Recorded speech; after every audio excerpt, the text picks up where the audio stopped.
Hey guys, this is Noah here. I got another one. I got a Nerf or nothing. I got tons of these, so let's do this. Oh yeah, this is the ultimate thing. I don't have all the bullets because some of them other guns, so it comes with. Okay, this is how you shoot. You pull this all the way back and. Okay, in Swill Green, I like it a lot. The zombie strikers for killing a lot of zombies, it's not really that. Okay, and you're able to switch out the guns. Okay, see you at that. Yeah, switch. Okay, we're gonna shoot again. But wait, let's test this out. First, okay, let's do. Y'all gonna be on the skipper today. I couldn't get something else to keep y'all here, so you might get hit. Okay. Oh!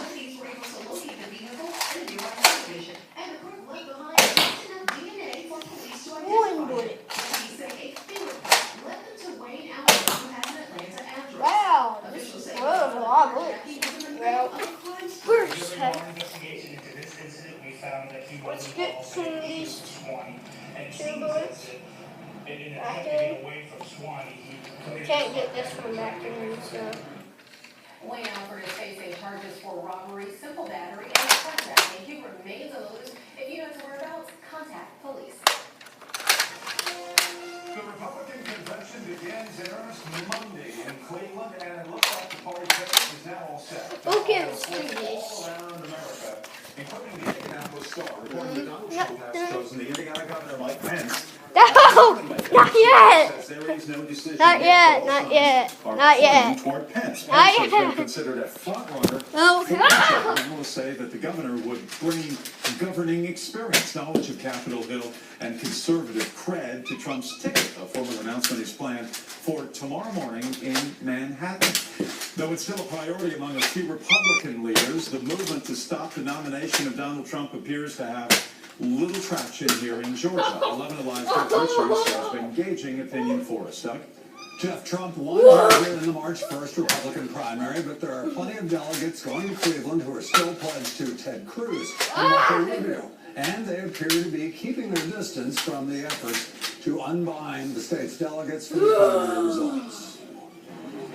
One of them is John Bush, attending his first convention as a delegate pledged to Marco Rubio. Bush jokes that he supported all 16 of the Republicans who ran for president who were not Donald Trump, and doesn't completely rule out being part of a dump Trump movement. But he thinks it's probably too late. Do you think the party would be stronger with a different nominee? It could be stronger with a different nominee, but no such nominee has emerged. So the strongest nominee for the Republican Party right now is Donald Trump. If some other unity candidate emerges, that could change, but no such unity candidate has emerged so far. Bush says that because polling shows that a hypothetical Trump alternative would likely lose Trump supporters and fare poorly against Hillary Clinton in November, the party should probably unite behind Trump. All right, Doug. Very interesting. It's going to be an intriguing week, that's for sure.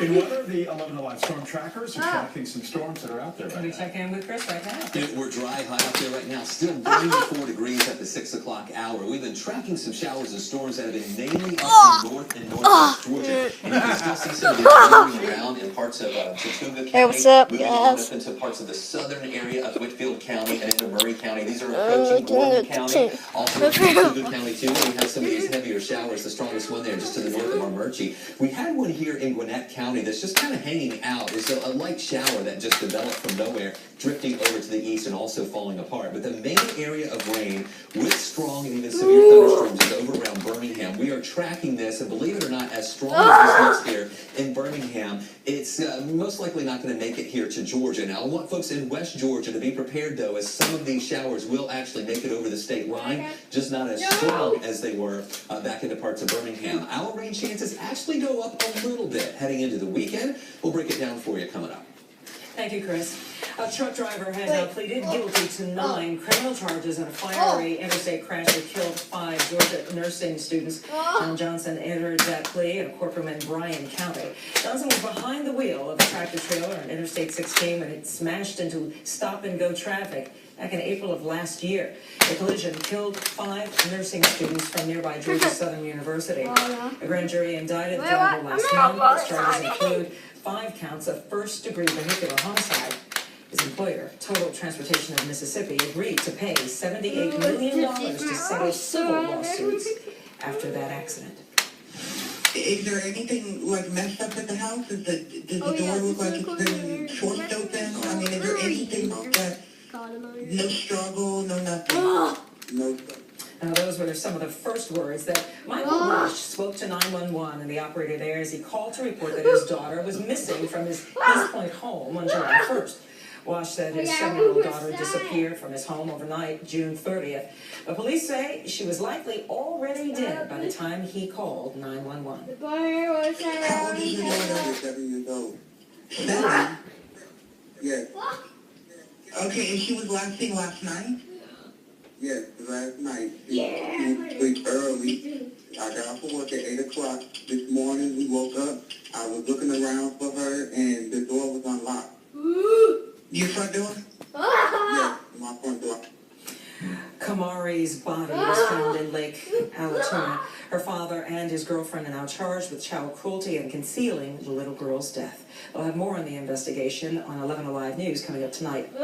In less than an hour, the state is slated to hold its 6th execution of the year. It's the most executions in a calendar year ever in the state. That is since the death penalty was reinstated nationwide 40 years ago in 1976. 60-year-old John Wayne Connor scheduled to die in about 50 minutes. It'll be 7 o'clock at the state prison in Jackson. He was convicted of fatally beating his friend J.T. White in Telfair County. He killed White during an argument of drinking and smoking pot in 1982. One of Atlanta's oldest homeless centers will shut its doors in January. Open Door Community on Ponce has provided day services such as meals, showers, and shelter for some 35 years. In the shelter's June newsletter, owners pointed to several reasons for the closure, including lack of committed community members willing to keep the services going. Also, they cited the financial burden of maintaining the 100-year-old building and the gentrification of the neighborhood. The closure is expected to put a strain on the few remaining homeless operations in the city of Atlanta. I go to city meetings monthly and with the mayor and the mayor representatives. We're working hard to come up with a solution. But it's not just the mayor's issue. It's not just a business issue or a community issue. It's everybody's issue. And once this issue becomes important enough for everybody to get involved and solve it, then it'll be solved. The Atlanta Mission is one of the shelters in the city providing services for the homeless in Atlanta since 1938 for them. They are preparing now for an influx of people and will begin offering Men's Day, they call it Men's Day services for the first time beginning next year. A bust in Spalding County has led to a discovery of drugs, guns, and 2 arrests. According to the sheriff, William and Jasmine Tyler have been jailed on multiple charges. Deputies searched their Griffin home and they found a large amount of Xanax and cocaine, small amount of along with 3 handguns and 2